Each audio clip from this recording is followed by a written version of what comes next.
বারাসাত 10 নম্বর ওয়ার্ডের পৌরপিতা দেবব্রত পাল ওরফে দেবু শিক্ষক দিবস উপলক্ষে বারাসাতের কিশোর স্পোর্টিং ক্লাবের প্রেক্ষাগৃহে আয়োজিত অনুষ্ঠানে শিক্ষকদের সম্মান প্রদান করেন তিনি।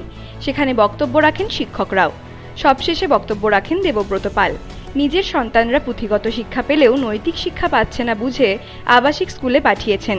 এই উদাহরণ দিয়ে ব্যাখ্যা করেন তিনি। বলেন, আমরা যেভাবে শিক্ষকদের থেকে নৈতিক শিক্ষা পেয়েছি, বর্তমান প্রজন্ম তা পাচ্ছে না। এর পরিণতি ভয়াবহ। শিক্ষকদের মানছে না এই প্রজন্ম, সেই কারণেই তারা সম্মান দিচ্ছে না শিক্ষক সহ গুরুজনদের। এই পরিবেশ সমাজের সর্বস্তরে অবক্ষয় ঘটিয়েছে। এই জায়গা থেকে প্রজন্মকে টেনে তুলতে মুখ্য ভূমিকা নিতে হবে শিক্ষকদের। দেবব্রত পালের এই মন্তব্য শুনে শিক্ষকরা হাততালির মাধ্যমে সমর্থন করেন।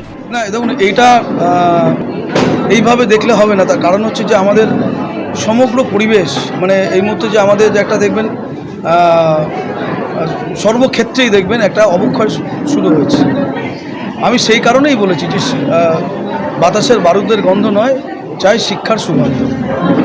এবং আমরা যদি সত্যিকারে ছোটোবেলা থেকেই আমাদের শিক্ষক শিক্ষিকারা তারা যদি আমাদের সুশিক্ষাটা দেন, আমি শিক্ষা বলতে পুঁথিগত শিক্ষার কথা বলছি না, আমার শিক্ষার সঙ্গে যে ভ্যালু এডুকেশন যেটা রয়েছে, হলিস্টিক এডুকেশন যেটা রয়েছে, এবং আমরা যদি সেই শিক্ষাটা দিতে পারি, মূল্যবোধের শিক্ষা দিতে পারি, তাহলে দেখবেন যে সমাজটা কিন্তু আরও সুন্দর হবে। তাহলে কিন্তু বাতাসে বারুদের গন্ধ থাকবে না। আমি এটাই বলতে